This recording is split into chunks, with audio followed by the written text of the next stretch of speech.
बताइए कि जब से जन स्वराज पार्टी का दामन थामे हैं रितेश पांडे जी, तो कहीं न कहीं आप भी डर रहे हैं कि भगवा विधानसभा से उनको टिकट न मिल जाए।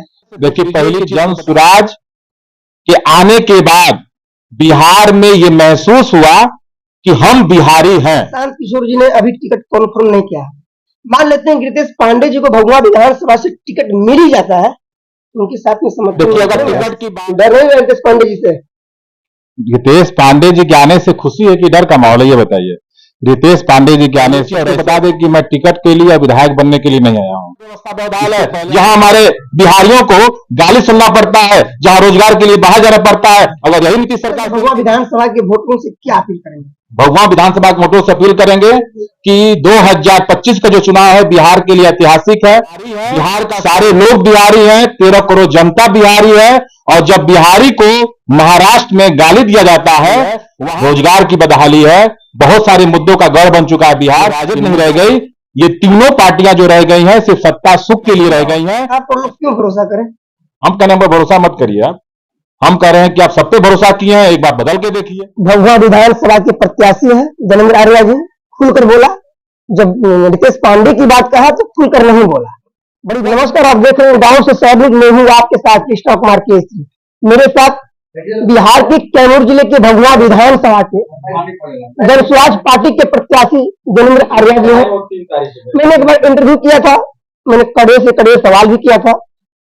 आज रितेश पांडे जी आए हुए थे कार्यालय पर, क्योंकि जन स्वराज पार्टी का दामन थाम चुके हैं रितेश पांडे जी। वो भी भगवा विधानसभा से चुनाव लड़ने के लिए काफी तैयारी में लगे हुए हैं, और जो भी आर्या जी भी लगे हुए हैं। तो जन स्वराज पार्टी किसको टिकट देगी ये पता नहीं है, लेकिन जो भी आर्या भी अपने क्षेत्रों में काफी सक्रिय है, और रितेश पांडे जी भी नए नए ज्वाइन किए हैं। तो जनता या भगवा विधानसभा की वोटर अब की बार किसको मौका देती है जन स्वराज पार्टी से? तो मेरा स्वागत है गांव से शहर में। पहले आपको भी बहुत बहुत धन्यवाद कि आप यहाँ पे आए। आपका कैसे स्वागत हैं? है। बढ़िया, एकदम जबरदस्त। डर नहीं है रितेश पांडे जी से? रितेश पांडे जी के आने से खुशी है कि डर का माहौल है, ये बताइए। रितेश पांडे जी के आने से और ऐसे ऐसे कई धुरंधर कई लोग आएंगे जन स्वराज के मुहिम में, जन स्वराज को मजबूत करने के लिए। तो लोगों में खुश है, लोगों पूरा बिहार खुश है जन स्वराज के आने से। किसी में डर का माहौल नहीं। डर के माहौल में तुम लोग अभी तक थे, लेकिन जन स्वराज के आने के बाद डर का माहौल खत्म हो रहा है। ये बताइए कि जब से जन स्वराज पार्टी का दामन थामे हैं रितेश पांडे जी, तो कहीं न कहीं आप भी डर रहे हैं कि भगवा विधानसभा से उनको टिकट न मिल जाए। देखिए, पहली चीज को बता दें कि मैं टिकट के लिए या विधायक बनने के लिए नहीं आया हूं। इससे पहले आप जानते हैं कि मैं बहुजन समाज पार्टी में था, और जन स्वराज का उस समय उदय भी नहीं हुआ था, जन्म भी नहीं हुआ था। उससे पहले मैं पार्टी से जुड़ा हूं।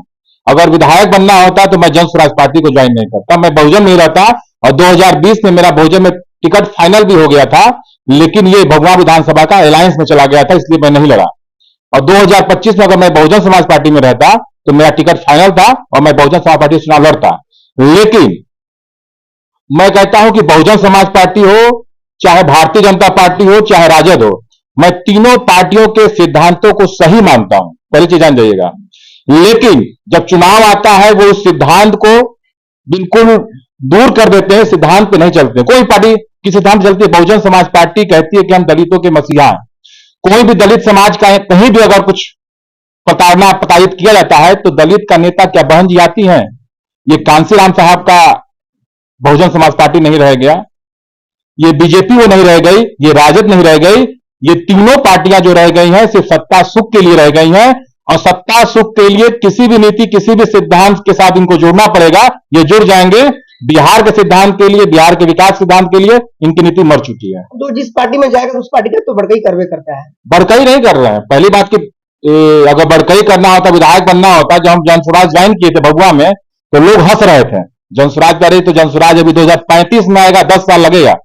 लेकिन जन स्वराज जुड़ने का मेरा एक ही मुहिम था कि इसकी नीति सिद्धांत आप खुद देख लीजिए और सारे लोग से पूछ लीजिए, आम जनमानस से पूछ लीजिए कि जन स्वराज के आने के बाद बिहार में यह महसूस हुआ कि हम बिहारी हैं। इससे पहले जब चुनाव आता था तो लोगों को महसूस होता था कि हम अगड़ा है, पिछड़ा है, दलित है, महादलित है, हम बनिया है, हम ब्राह्मण है, हम राजपूत है, हम चमार है, हम डोम है, हम मेस्तर है, मुसहर है। इन जातियों के नाम पे राजनीति होती थी। लेकिन जन स्वराज के आने के बाद लोग को महसूस हुआ कि हम बिहारी हैं, सारे लोग बिहारी हैं, 13 करोड़ जनता बिहारी है। और जब बिहारी को महाराष्ट्र में गाली दिया जाता है, वहां जो बिहार के लोग मजदूरी करते हैं, तो आपको बहुत ही हैरानी होगी और ये दुर्भाग्यपूर्ण है, वहां लोग मजदूर को उसके नाम से नहीं बुलाते हैं, उसको कहते हैं बिहारी रह। मतलब वो जानते हैं कि जो यहां मजदूरी कर रहा है वो बिहारी है, बिहार का मतलब मजदूर होता है। तो ये लोग भूल गए थे, लगता था कि अरे उसको ना गाली मिल रहा है, हमको थोड़ी मिल रहा है। लेकिन ये जन स्वराज आने के बाद महसूस हुआ कि अगर उस बिहारी को गाली मिल रहा है तो पूरे 13 करोड़ जनता को गाली मिल रहा है। ये जन स्वराज ने दिखाया। जन स्वराज के लिए आपने क्या किया है भगवा विधानसभा में? जन स्वराज के लिए जो इनके सोच है, विचार है, नीति है, सिद्धांत है, उसको जन जन तक पहुंचाने का कार्य कर रहे हैं कि आप लोग बिहार के बारे में, बिहार के विकास के लिए, यहां के शिक्षा पद्धति को सुधारने के लिए, यहां गरीबी के स्तर को, आप चले जाइए, अब एक वीडियो चल रहा था, आप देखे होंगे कि गुजरात में नरेंद्र मोदी गए तो कहे कि यहां से 10,000 स्कूलों को हमने ऑन स्क्रीन टीवी लगा दिया है, वहां पे बहुत ही शिक्षा की गुणवत्ता उच्चतम है, टॉप 10 में गुजरात का विद्यालय है। और जब आप जाइएगा, अभी हम गए थे नराव गांव में, और उस वीडियो में भी देखिएगा, वो बच्ची बिहार की कहती है कि हमको पढ़ने के लिए भवन नहीं है, जब बारिश होता है तो कभी यहां बैठना पड़ता है, वहां बैठना पड़ता है, आपकी आंख में आंसू हो जाएगा। और उसका हकीकत, हम परसों नराव गांव में गए थे, वहां गए, जब बच्चों ने घेर लिया, और ज्यादा बच्चे नहीं थे, 6-7 साल के बच्चे थे, वो कहें कि भैया वहां स्कूल है लेकिन 3 फीट पानी में जाना पड़ता है, कांटा धंस जाता है और हम लोग विद्यालय नहीं जा पाते हैं। वहां के टीचर छोड़ चुके हैं, सिर्फ एक वहां पे टीचर रह गए हैं कि वहां पे जाने का रास्ता नहीं है।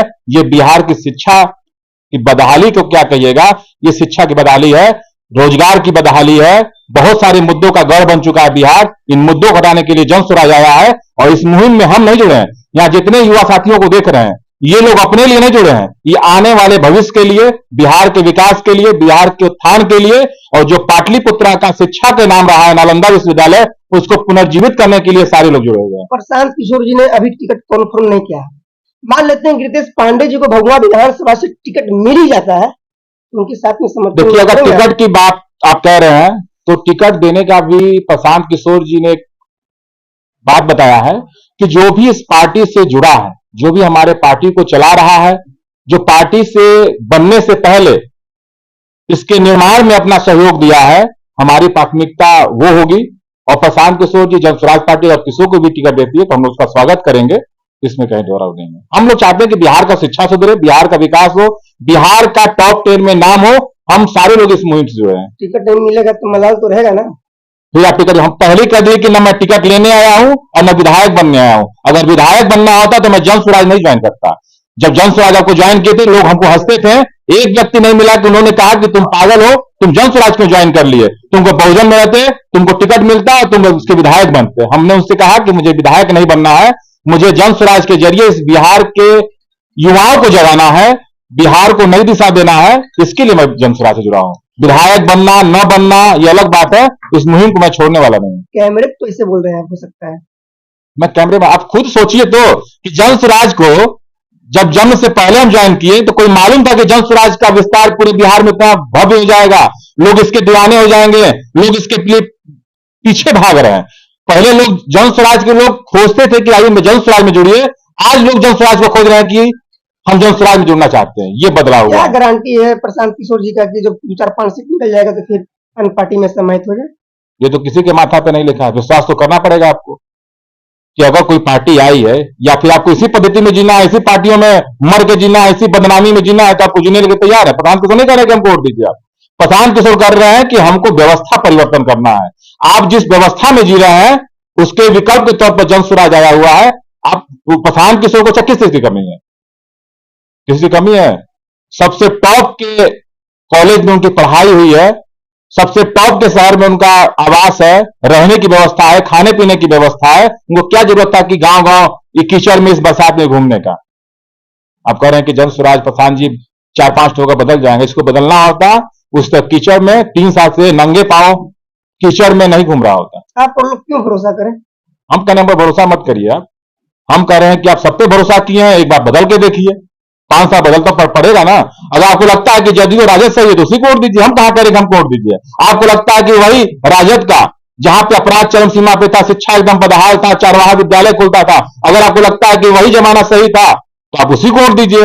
अगर आपको लगता है कि अफसरशाही आज हर टेबल पे, सरकारी टेबल पे आपको घूसखोरी, कमीशन, भ्रष्टाचार लिप्त है, ये सरकार है जहां गाजर मुर्गी की तरह लोगों की हत्याएं हो रही हैं, जहां अपराध चरम सीमा पे, जहां शिक्षा व्यवस्था बेहाल है, जहां हमारे बिहारियों को गाली सुनना पड़ता है, जहां रोजगार के लिए बाहर जाना पड़ता है, अगर यही नीतीश सरकार सही तो आप नीतीश को वोट दीजिए। अगर लगता है कि इन सबसे ऊपर बिहार के युवाओं को रोजगार यहीं मिले, शिक्षा यहीं मिले, अगर लगता है जनसुराज में, तो तब जनसुराज को वोट दीजिए। अभी तो चेयरमैन तो कुछ माल लूटे होते तो फिर आपके सामने नहीं बैठे, तो हम भी जेल में होते। यहाँ पे हमने, यहाँ पे आप किसी भी बिहार, आप पूरे भभुआ का सर्वे करा लीजिए कि अगर मेरे चेयरमैन रहते, सबसे अच्छा विकास का कार्य कब हुआ, तो लोग यही कहेंगे कि जयंत कुमार जब आजवानी आते हैं तो चेयरमैन के तहत उन्होंने भभुआ का बहुत बड़ा विकास किया, सौंदर्यीकरण किया। भगवा विधानसभा के वोटरों से क्या अपील करेंगे? भगवान विधानसभा के वोटरों से अपील करेंगे कि 2025 का जो चुनाव है बिहार के लिए ऐतिहासिक है। बिहार का स्वर्णिम अक्षर होगा ये 2025 का विधानसभा। आप लोग सब पार्टियों से त्रस्त हो चुके हैं, जन स्वराज के रूप में आपके बहुत बड़ा विकल्प आया है, जिससे बिहार का सम्मान पुनः स्थापित होगा। इसी सम्मान और शिक्षा पद्धति को बहाल करने के लिए आप लोग जन स्वराज पार्टी को वोट दें। अब देख, इसका चुनाव चिन्ह स्कूल का बस्ता है। आप लोग 2025 में जब भी जाइएगा चुनाव करने, तो स्कूल के बस्ता पे जन स्वराज पार्टी को भारी मतों से वोट देकर बिहार के भविष्य के लिए, अपने बच्चों के लिए उस बटन को दबाकर तब्दील बदलिए। प्रशांत किशोर से मिले थे, अभी देखे फोटो वायरल रहा था, क्या कुछ कहे?